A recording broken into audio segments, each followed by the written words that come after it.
Tucked in Havelock Island, Radhanagar Beach is considered the best beach in Asia. It's a pristine stretch of sand backed by turquoise water and lush forest. Radhanagar Beach is commonly called Beach Number 7 and looks straight out of the postcard. Times magazine has awarded it the title of the 7th best beach in the world. Reading about this beach on the internet, we had to include it in our travel itinerary. And it was the highlight of our Andaman and Nicobar visit. So here's all you need to know about traveling to one of the most beautiful beaches in Asia. First, how to get to Radhanagar Beach.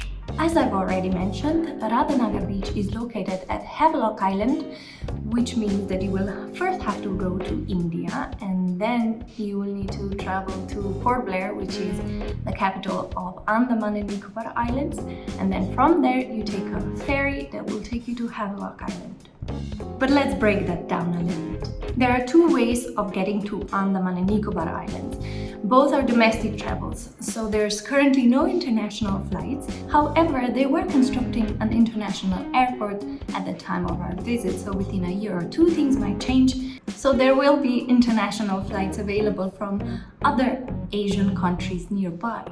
But for now, you will have to opt for one of the daily flights from various Indian cities such as Bangalore, Kolkata, Chennai, Delhi, Mumbai and Hyderabad. We flew from Bangalore and the flight duration was roughly 2.5 hours. The other way to reach Andaman and Nicobar Islands is by ship. It takes around 3 to 4 days to reach Port Blair by sea.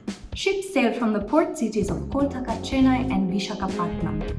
Since we were traveling with a 2-year-old, we opted out of this option for obvious reasons. So once you reach the Port Blair, I advise you to spend a few days here and see the historical sites before you go on and get a ferry to Havelock Island. Ferry services in Andaman can be categorized in two types: government ferries and private ferries. Online booking is possible only for private ferries, which are more expensive but also nicer. The journey takes around 1.5 to 3 hours, depending on the ferry type. We went with Macru's ferry, which was very comfortable and fast. Once you reach the port in Havelock Island, you will have to drive 11 kilometers southwest to reach Radhanagar Beach. It takes around 20 minutes and you can choose between an auto rickshaw, taxi, two-wheeler or a bus. We chose the auto rickshaw and we packed all our bags and luggage in the bag underneath our feet and into our laps, so we were quite packed but still quite comfortable. So now that you've arrived to Radhanagar Beach, you might wonder where to stay. There are 2 resorts right next to Radhanagar Beach. One is Taj Exotica and the other one is Barefoot at Havelock. They both have private beach access, which is very convenient because the public beach access gets really crowded during sunset. However, there are plenty other accommodation options for you all over Havelock Island. Depending on your budget, you might choose something that's a little further away and you can just hire a two-wheeler or auto rickshaw or a taxi and come daily. It's not a problem at all. We decided to stay in 2 places in Havelock Island and explore other beaches. I'll make a video review of both places, so be on the lookout for that. Is Radhanagar Beach always open? That's a good question because I thought beaches are beaches and anyone can come just anytime, but no. Radhanagar Beach is open between sunrise and sunset, roughly between 6 a.m. and 6 p.m. depending on the time of year you're traveling. At the time of our visit, the sunrise was at 5:45 a.m. and the sunset was at 5:18 p.m. Quite early, so make sure you're there early enough to experience the beach in its full potential. And after 5 p.m., swimming is suspended due to heavy tides.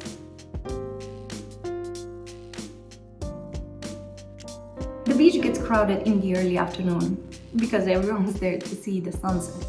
But early morning is when it's the most peaceful. So if you want to avoid crowds and the blazing sun, that's when you should come. When is the best time to visit Radhanagar Beach? In terms of weather, October to February is the perfect time to come. We came in the late January and the weather was ideal. The temperatures varied between 23 and 29 degrees Celsius.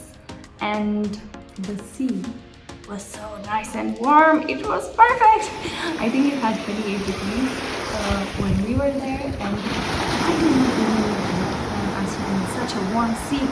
It was very pleasant and I would go again. Anyway, next question. How long is the Radhanagar Beach? It has an overall length of 2 kilometers and a width of 30 to 40 meters. The water is also very shallow, so it takes a while before you can't stand anymore, which is perfect for small children to enjoy it and for adults as well. Is there phone signal / Wi-Fi signal at Radhanagar Beach? Yes to the phone signal. Airtel works best on Havelock Island as well as other islands in Andaman and Nicobar.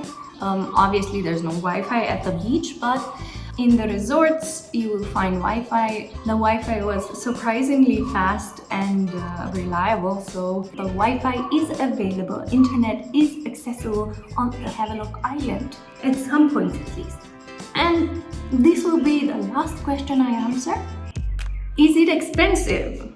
Well, it's a remote island in the middle of Indian Ocean, so yes, things will be slightly more expensive than what you're used to in mainland India on average, I'm saying, but still quite affordable, to be honest. When it comes to food, beverage and everyday necessities, it's even cheaper than the Western world. So, what are you waiting for? Go visit the most beautiful beach in the world. It's really not that hard. But let me also follow up about payment options. You can pay with cash anywhere. Just make sure you have Indian rupees. Most places also offer phone pay, which is very convenient if you have that option, of course. Some places also have card payment. We were using Indian Visa, but I'm sure other credit and debit card would work as well. And this is where this video ends. Thank you very much for watching, and I hope you feel equipped with knowledge and confidence to travel to this beautiful place. And if you have any further questions, do leave them in the comments and I will answer them in the next video. You know, you can watch more videos if you'd like to. This one right here, YouTube thinks you'd like. And this one is the last one I made. And right there is where you can subscribe if you want to. No pressure. How long will I do this for? Not long.